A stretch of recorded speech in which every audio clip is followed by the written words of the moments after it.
अच्छा भैया, सबसे पहले हमें पूरा भोजपुरी श्रोता समाज के गोड़ छू के गोड़ लागत नहीं, आशीर्वाद की इच्छा रखत नहीं। आई एगो स्वर्गीय गुरु साहनी जी के गावल गीत हम गावे का प्रयास कर रहल बानी। हमारा आशा पूर्ण विश्वास बा कि सबको पसंद आई। यह चैनल को सब्सक्राइब करब सभे, लाइक कमेंट शेयर करब सभे, अपन दुलार प्यार हमरा पर बना कर रखब सभे। कैसे बा धनिया के रोजे हमारा फोन आवता, धनिया के रोजे हमारा फोन आवता,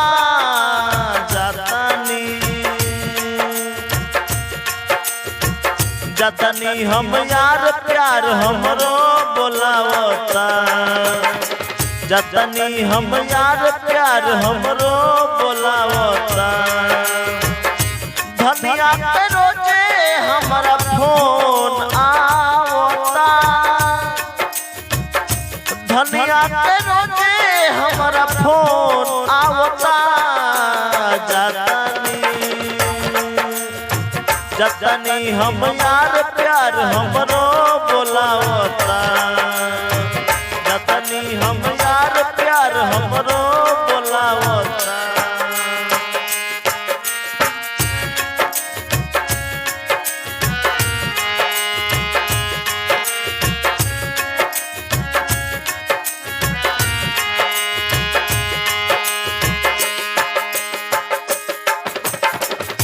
काल्हे कहत रहली रोई के बतिया, नींद नइखे आवत राजा से जिया परतिया।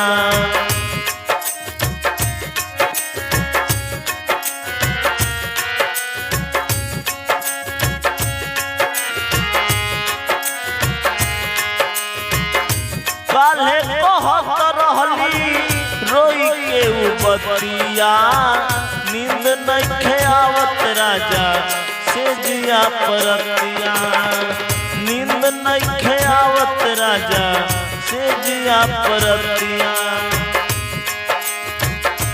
उड़ी उड़ी देहरादून आवता,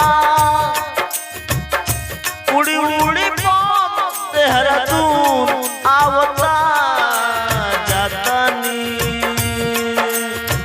जतनी हम यार प्यार हमरो बोलावता, जतनी हम यार प्यार हमरो बोलावता।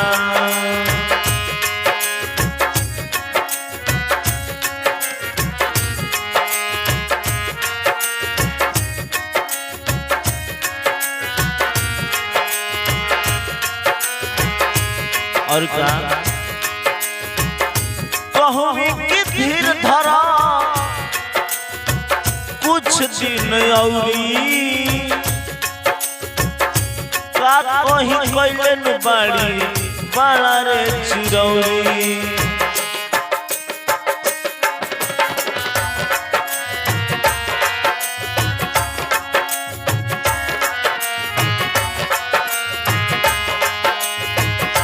कहूँ धीर धरा कुछ दिन औरी, का कहीं कैलन बाड़ी बड़ा रे चिरौरी, का कहीं कैलन बाड़ी बड़ा रे चिरौरी।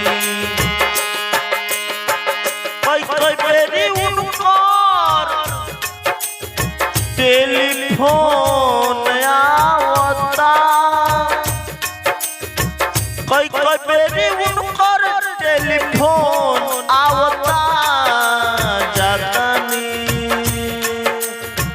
जतनी हम यार प्यार हमरो बोलावता, जतनी हम यार प्यार हमरो बोलावता।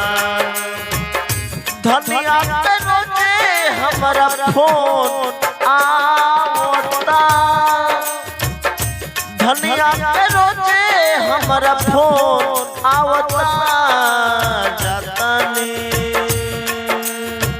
जतनी हम यार प्यार हमरो बोलावता।